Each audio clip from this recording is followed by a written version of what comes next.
All right, let's get into it. Today, we are breaking down the blueprint for what's next in healthcare, the virtual clinic platform. But we're not just talking theory. What does it actually take to build one that's going to win in 2026? We're going to cover the strategy, the tech, and all the crucial groundwork you can't afford to skip. Let's do this. To build for the future, you have to get this one critical shift. For years, digital health was just kind of treated as a cool innovation, right? An add-on. Well, that era is completely over. Now it's core infrastructure. It's as fundamental to a hospital as its own electrical grid. And believe me, that changes absolutely everything. So, that's the big question, isn't it? What does it actually take to build for this new reality? It's definitely not about just having simple video calls anymore. It's about creating a really robust system that solves deep operational problems for entire health systems. That is the map we're about to lay out. Okay, here's our game plan. First, we'll dig into the big market shift. Then we're going to sketch out the blueprint for a modern platform. After that, we'll cover the business foundation, the stuff you have to get right, and the core user experience. And we'll wrap it all up by looking at the future, which is all about hybrid care. First up, let's just take a minute to appreciate how much the entire landscape has changed. Seriously, if you're still thinking about virtual care as just a simple video tool, you're already playing yesterday's game. And here is the number that should really make you sit up and pay attention. $455 billion. That's the projected market size by 2030. This is not a niche play anymore. It's a foundational part of the entire healthcare economy, and the opportunity for people building in this space is just immense. This slide basically says it all. We are moving away from those simple, isolated video calls. The 2026 model is all about what they call enterprise-grade orchestration. Think of a platform that can manage really complex workflows across an entire health system. It's a whole different level. So what do the buyers, we're talking the big health systems, what do they actually want now? Well, for one, they are so tired of having a million different fragmented tools. They want one single, unified platform for everything, from a regular outpatient visit to in-hospital virtual nursing. And maybe most importantly, they are demanding proof of a real financial and operational return on their investment. And that brings us right to Section 2, the actual blueprint for a modern platform. So now we're going to get into the specific capabilities you absolutely need to build to meet those new expectations. Okay, this is the core concept right here, the enterprise virtual care platform. The key phrases to zero in on are single architecture, multiple workflows, and this one's a huge deal, shared patient context. It's all about having one unified system that works everywhere in the organization, so no patient information ever gets lost in the shuffle. So if you break that definition down, it really comes down to three core capabilities. First, you've got visit orchestration. That's all the logistics of managing schedules and queues. Second is clinical collaboration.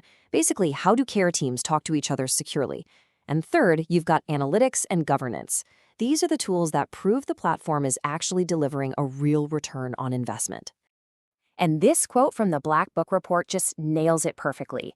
The time for shiny, new, single-purpose apps is over. The market now rewards robust platforms that solve deep, systemic problems for huge healthcare organizations. Novelty is out, real solutions are in. Okay, so you've got the vision for the platform. That's great. But amazing tech is totally useless without a solid foundation. This next section covers the non-negotiable business and legal steps that you just have to get right from day one. Listen up, because these are the first four things you must do, no exceptions. 1. Form a legal entity. Protect your personal assets. 2. Get an EIN for your business. Now, this next one is huge. You must be licensed in every single state where your patients are located. And finally, get the right insurance. And here's our critical warning on that insurance point. Please do not assume your standard malpractice policy covers telehealth. A lot of the time it doesn't. You need to get explicit written confirmation from your provider. It is a 5-minute check that can literally save you from a catastrophic mistake. All right, now we get to the fun part. Section 4 is all about designing the core experience. This is the engine of your platform.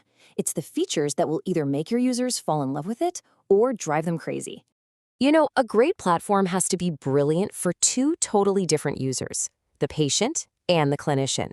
For patients, the name of the game is simplicity. super easy onboarding, self-service scheduling. For clinicians, it is all about efficiency. One unified platform, seamless access to records, and tools like AI-generated summaries that actually reduce their burnout. Let's just be perfectly clear about this. By 2026, if your platform doesn't have a meaningful AI strategy, it's not a modern platform. It's just not. Artificial intelligence is shifting from a nice-to-have feature to the absolute default expectation. And look, this isn't science fiction stuff. It's about solving real-world problems. I mean, think about an AI that listens to a consultation and then writes the clinical notes automatically, freeing up the doctor's time. Or an AI that analyzes symptoms to help triage the most urgent cases. These aren't just features, they're direct solutions to things like clinician burnout and workflow bottlenecks. Okay, and for our final section, let's look ahead a bit. Because the ultimate goal here isn't to replace in-person care, it's to create a seamless, intelligent blend of the virtual and physical worlds. And that's what we call hybrid care. It's a pretty simple idea, really. Just use the right tool for the right job. Virtual care is perfect for things like initial consultations and follow-ups. That then frees up precious in-person time for diagnostics and procedures that truly need to be hands-on. It's about being both more efficient and more effective. So how do you actually future-proof your platform? Well, it absolutely must integrate deeply with existing systems, like the EHR. It has to be built to handle data from connected devices, the Internet of medical things. Security has to be ironclad to maintain patient trust. And maybe most importantly, it has to solve massive structural problems, like the chronic shortage of clinicians. So here's the bottom line. The end goal isn't to just build another telehealth app. No, it's to weave virtual capabilities into the very fabric of healthcare itself, making it a totally normal, scalable, and routine part of how care gets delivered, everywhere. So I'll leave you with this one question, and it's the only one that really matters. Is your platform solving a core operational problem, or is it just another feature? In 2026, the answer to that question is going to define your success.